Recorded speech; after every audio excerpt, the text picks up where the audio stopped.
Comment s'est passée cette rentrée ? Comment ça s'est passé pour Elle toi? s'est très bien passée. D'un point de vue personnel, c'était une déchirure dans ma vie. C'était vraiment très difficile, puisqu'il y a encore 10 jours, j'étais à la plage. En revanche, d'un point de vue professionnel, c'était très bien. J'avais l'impression qu'avec maman, on s'était quitté la veille. C'est vrai, c'est la magie. Ça fait bien. tellement longtemps qu'on forme une équipe et c'est une famille, une deuxième famille, qu'en fait, voilà, les repères se retrouvent tout de suite. On n'est pas perdu, on est content de se retrouver. Et tu vois, il dit point de vue personnel et professionnel. Je pense que notre atout principal, c'est que les deux se mêlent un peu. C'est qu'on s'aime vraiment. Donc pour le coup, c'est cool de bosser ensemble et on est aussi content de se retrouver. La seule galère, c'est de se réveiller à 4 heures, quoi. C'est la seule galère. Ouais. On a essayé de négocier pour faire la matinale l'après-midi, mais ça passe pas. Ils veulent pas, hein. Pourtant on a dit allez, on fait une demi-heure de plus, 1 heure de plus, mais on l'a fait l'après-midi. On n'a pas le temps de languir. Je connais la réponse pour Albert. Le rituel la veille d'une rentrée, mais comme la veille de toute émission, c'est un petit spritz. Ça, c'est pour se détendre et être en forme. C'est vrai. Et moi, c'est plutôt un petit verre de vin rouge. Voilà. Avec modération, un petit verre. Voilà. Et puis en plus, le kiff, comme on n'a pas l'angoisse de la rentrée, le petit spritz de la veille, c'est aussi de se dire, de toute façon, c'est pas le dernier. Donc voilà. C'est pas grave, c'est celui de la rentrée. Demain, on en fera un autre, au jour 1, 2, 3. Pour le premier jour, si j'ai préparé mes habits, alors que je le fais jamais en dehors, j'avais préparé comme pour les enfants, je m'étais préparé ma petite robe et tout ça pour me rassurer, parce que j'avais peur d'arriver comme pour le reste de l'année, habillée en pyjama. Je dis le premier jour quand même, je vais mettre une robe, tu vois. Le premier jour, on fait un effort. On n'a pas le temps de se tasser. Alors moi, oui, et toi ? Ah oui, toi, je parle. Le sport ? Non, c'est pas le sport. Moi, l'histoire. Non, c'était le français. Le français, mais dans la partie français, c'était surtout les rédactions, parce que j'avais énormément d'imagination et donc c'était ma matière favorite. N'attendons pas. Moi, ma meilleure rentrée des classes, c'est ma première année ici avec Albert, professionnellement parlant. C'était ma classe professionnelle, c'était ici, avec toi. C'est vrai que moi aussi, je garde un très bon souvenir de ce moment-là. Ouais. C'est vrai, et je dis rentrée des classes parce qu'on avait eu le cartable, on était venus en tenue, on avait fait une rentrée des classes comme si on était écoliers. On avait fait une photo scolaire et tout. C'est vrai que ça reste un très bon souvenir, cette période-là. Donc parce que là, c'est notre 5e, donc maintenant, ça commence à remonter un petit peu. Mais c'est vrai que c'était quelque chose de... Moi, en tout cas, ça va rester dans ma vie comme un souvenir vraiment fort, cette rentrée-là. Et toute petite, moi, c'est ma rentrée en CP.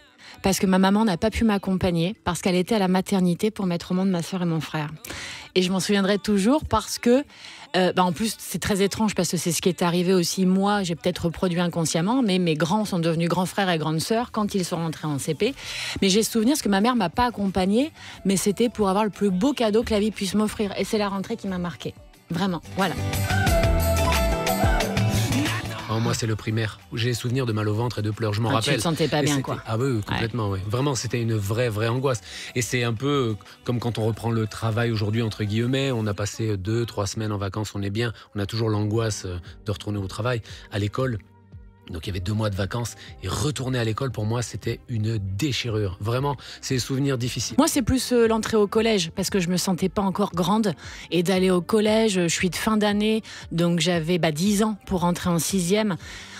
Je me souviens, je me sentais perdue, j'avais l'impression, tu vois, d'être moi encore une toute petite fille, j'étais pas encore entrée en puberté et tout ça. Je me sentais tellement en décalage, j'avais peur du regard des autres, je voulais juste être une petite souris et me cacher. J'étais déjà trop grande, la preuve, je devrais pas dire trop grande, juste grande, mais complexée, tout ça. Je me sentais trop mal avec ces 3e qui te regardent de haut, prêts à te défoncer. Là, j'étais trop mal, je me sentais trop mal. C'est vrai qu'il y a cette rupture entre 2 cycles là qui est un peu compliquée. C'est mauvais souvenir en fait. Très mauvais souvenir.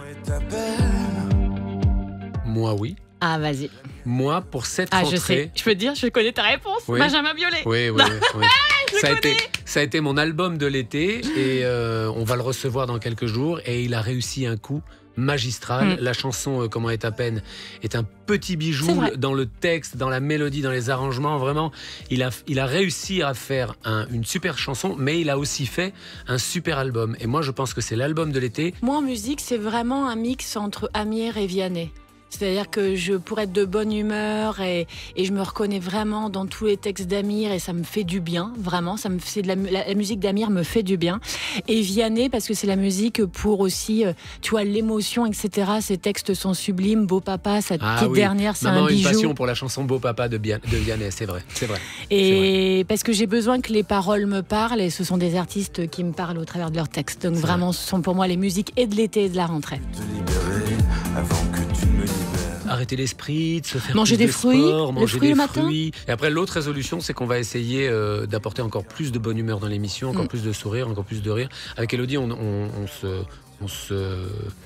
se prend pas la tête sur des petits détails, des trucs comme ça. Nous, on fait une émission d'humeur familiale. Donc, on va essayer de creuser un petit peu ce sillon-là pour apporter encore plus de plaisir aux gens qui nous écoutent. La mienne est comme ça. Amenez les enfants à l'école et puis écoutez-nous juste après. Donc on vous souhaite une très belle rentrée. On espère que vous allez nous écouter encore plus qu'avant. Parlez-en à vos amis, dites-leur que le meilleur des réveils, c'est nous et tout ira bien. Et vous allez passer une année fabuleuse. RAJ, rien à ajouter. Comment est ta peine?